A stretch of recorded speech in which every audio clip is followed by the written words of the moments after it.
কিভাবে ভাগলা? এরকম একটা চোরকে আমি আমার বাসায় নিয়ে আসবো? তাহলে আমি এক কাজ করি, তুমি আমার মাকে আজে বাজে কথা বলার আগে, তোমার বাপ তো আমাদের বাড়িতে থাকে তাই না, আমার কাছে থাকে, শ্বশুর বাড়ি থাকে, তোমার বাপ তো একটা নির্লজ্জ বেহায়া। এক কাজ করি, তোমার বাবাকে এই বাড়ি থেকে বের করো। তুমি কি বলছো সব? আমার বাবাকে বের করে দিবা মানে? কেন চুপ থাকবো? এখন লেগে গেছে না? এখন লেগে গেছে। নিজের বেলায় 16 আনার, পরের বেলায় 1 আনা না। শোনো, তুমি ভেবেছিও না আমি তোমাকে তখনো বলছি, এখনো বলি, এটা কিন্তু আমার কথা না। এই রাস্তাঘাটে যে মহিলাটা ভিক্ষা করতেছে, এটা কিন্তু আমার মা। আমি তার কারণে কিন্তু পৃথিবীতে আসছি। তুমি এত বড় বড় কথা বলতেছো। পারবে তুমি তোমার বাবাকে এই বাড়ি থেকে চলে যেতে? পাঠায় দিতে পারবে?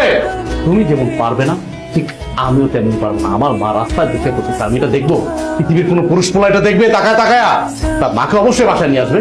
তোমার মা তোমাকে জন্ম দিলেও আমার বাবা কিন্তু তোমার মায়ের থেকেও বড় দায়িত্ব পালন করেছে। হ্যাঁ, ও ছোটবেলা থেকে সন্তানকে বড় করা এটা আহামরি কোনো বিষয় না, কিন্তু তোমাকে কিন্তু আমার বাবা চাকরি দিয়েছিল, যার কারণে তুমি এখন পর্যন্ত এই শহরে টিকে আছো।